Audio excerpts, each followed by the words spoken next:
BC రిజర్వేషన్లలో ముస్లింలను ఎలా చేర్చుతారని ప్రశ్నిస్తూ బీజేపీ నేతలు తరచూ ఆందోళనలు విమర్శలు చేస్తుంటారు.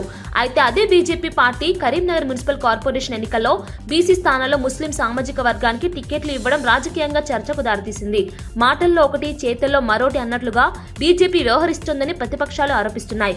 నిజామాబాద్ మున్సిపల్ కార్పొరేషన్ ఎన్నికల్లో కూడా ఇదే తరహా విధానం కొనసాగిందని విమర్శలు వినిపిస్తున్నాయి. బీసీ రిజర్వేషన్ల అంశాన్ని రాజకీయ ప్రయోజనాల కోసం వాడుకుంటున్నారని రాజకీయ విశ్లేషకులు అంటున్నారు. ఒకవైపు ముస్లింలకు వ్యతిరేకంగా మాట్లాడుతూ మరోవైపు ఎన్నికల లాభాల కోసం టికెట్లు ఇవ్వడం ద్వంద్వ వైఖరికి నిదర్శనమని విమర్శలు గట్టిగా వినిపిస్తున్నాయి. ఈ వ్యవహారం స్థానిక రాజకీయాల్లో మరింత వేడిని పెంచుతోంది. మేము ముల్దారం కట్టుకుంటాం, మా జాతిది ఒక జాతికి ఇంకో జాతికి తేడా ఏందో గ్రహిస్తలేదు ప్రభుత్వం, కాంగ్రెస్ పార్టీ ప్రభుత్వం. కేవలం ముస్లిం మైనార్టీల ఓటు బ్యాంక్ ద్వారా గెలవాలనుకుంటున్నది మన ప్రభుత్వం స్థానిక సంస్థల ఎన్నికల్లో. జగిత్యాల ఎమ్మెల్యే సంజయ్ పై దాఖలైన అనర్హత పిటిషన్ను స్పీకర్ కొట్టివేశారు. సంజయ్ పార్టీ మారినట్లు ఫిర్యాదు చేసిన వారు తగిన ఆధారాలు సమర్పించలేకపోయారని స్పీకర్ స్పష్టం చేశారు. అందుకే అనర్హత పిటిషన్ను తిరస్కరిస్తూ ఈ తీర్పు వెలువరించారు. ఈ నిర్ణయంతో సంజయ్ రాజకీయంగా ఊరట పొందినట్లయింది. మరోవైపు ఫిర్యాదుదారులు స్పీకర్ నిర్ణయంపై అసంతృప్తి వ్యక్తం చేస్తున్నారు. పార్టీ ఫిరాయింపులపై కఠిన చర్యలు తీసుకోవాలని డిమాండ్ చేస్తున్నారు. స్పీకర్ తీర్పుతో జగిత్యాల రాజకీయాల్లో చర్చ మొదలైంది. కొందరు ఇది న్యాయమైన నిర్ణయమని అంటుండగా మరికొందరు రాజకీయ ఒత్తిళ్ల ప్రభావం ఉందన్న ఆరోపణలు చేస్తున్నారు. ఏది ఏమైనా ఈ తీర్పు రాష్ట్ర రాజకీయాల్లో కీలకంగా మారింది.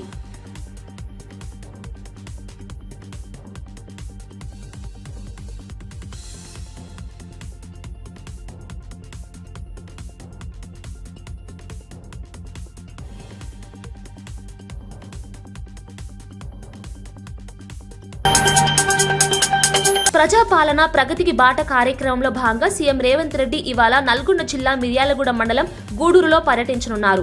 ఈ సందర్భంగా 1000 కోట్ల రూపాయలతో చేపట్టనున్న పలు అభివృద్ధి కార్యక్రమాలకు సీఎం శంకుస్థాపన చేయనున్నారు. మౌలిక వసతుల అభివృద్ధి, తాగునీరు, రహదారులు, విద్య, వైద్య రంగాలకు సంబంధించి కీలక ప్రాజెక్టులు ప్రారంభం కానున్నాయి. ప్రజలకు నేరుగా ప్రభుత్వ కార్యక్రమాల ప్రయోజనాలు అందించాలన్న లక్ష్యంతో ఈ పర్యటన జరుగుతోంది. సీఎం పర్యటన నేపథ్యంలో అధికారులు భారీ ఏర్పాట్లు చేస్తున్నారు. స్థానిక ప్రజలు తమ సమస్యలను సీఎంకు తెలియజేయాలని ఆశిస్తున్నారు. ప్రజాపాలన కార్యక్రమం ద్వారా పాలన ప్రజల దగ్గరికి చేరుతుందని ప్రభుత్వం చెబుతోంది. ఈ పర్యటనతో నల్గొండ జిల్లాలో అభివృద్ధి వేగం పెరుగుతుందన్న ఆశాభావం వ్యక్తమవుతోంది.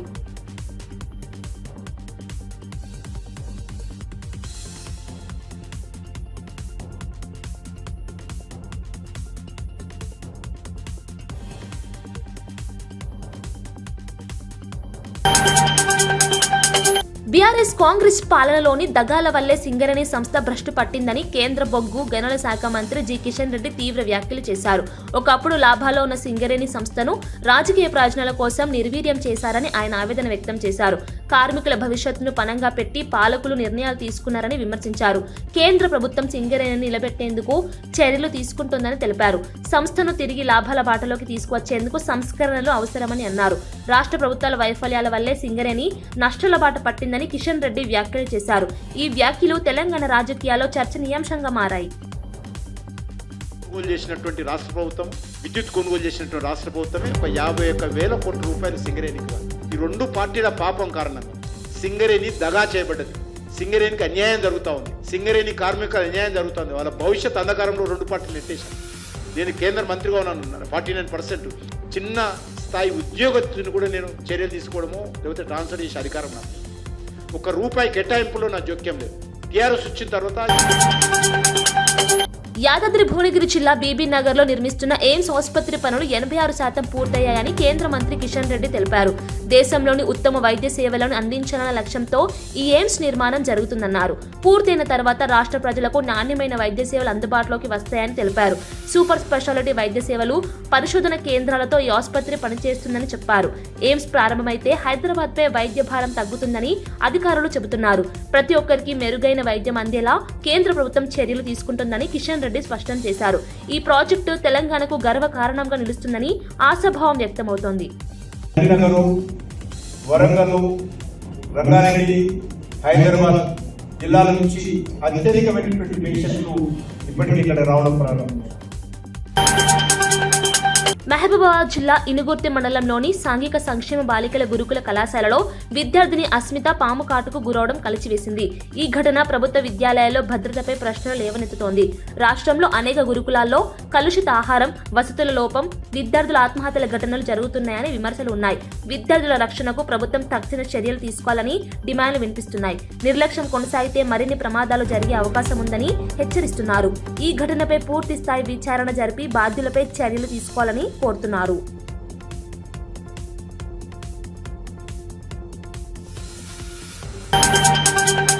తిరుమల శ్రీవారిని సినీ నటి శ్రీముఖి, ముక్కు అవినాష్, ఆర్జే చైతు దర్శించుకున్నారు.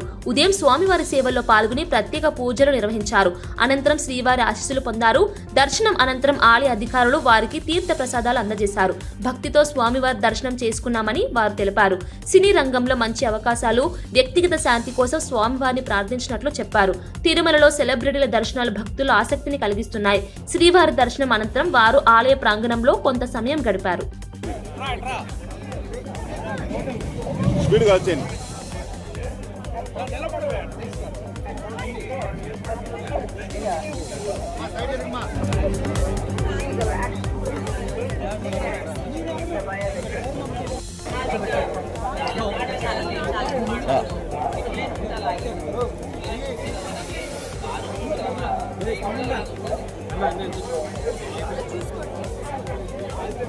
సైడ్ మీరెవరు అంటే అది జోకిస్తే మాట్లాడతాను.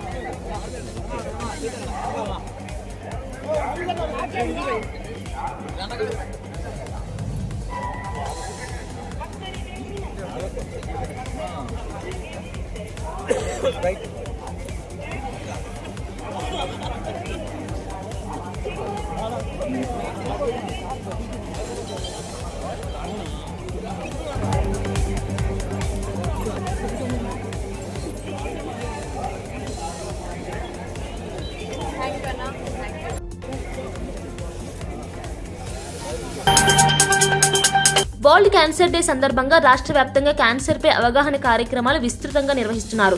ప్రజల్లో క్యాన్సర్ పై అవగాహన పెంచడం, ముందస్తు గుర్తింపుతో ప్రాణాలను కాపాడుకోవచ్చనే సందేశాన్ని బలంగా తీసుకెళ్లడమే ఈ కార్యక్రమాల లక్ష్యంగా నిర్వాహకులు చెబుతున్నారు. ఈ సందర్భంగా హైదరాబాద్ లోని బసవతారకం క్యాన్సర్ ఆసుపత్రిలో వరల్డ్ క్యాన్సర్ డే కార్యక్రమాన్ని ఘనంగా నిర్వహించారు. కార్యక్రమానికి ముఖ్య అతిథిగా హాజరైన బాలకృష్ణ ఆసుపత్రిని సందర్శించి అక్కడ అందుతున్న వైద్య సేవలపై అధికారులతో వివరాలు తెలుసుకున్నారు. అనంతరం మొబైల్ క్యాన్సర్ స్క్రీనింగ్ బస్సును బాలకృష్ణ ప్రారంభించారు. ఈ బస్సు ద్వారా గ్రామీణ ప్రాంతాలు, దూర ప్రాంతాల్లోని ప్రజలకు క్యాన్సర్ పరీక్షలు అందించనున్నట్లు ఆసుపత్రి వర్గాలు తెలిపాయి.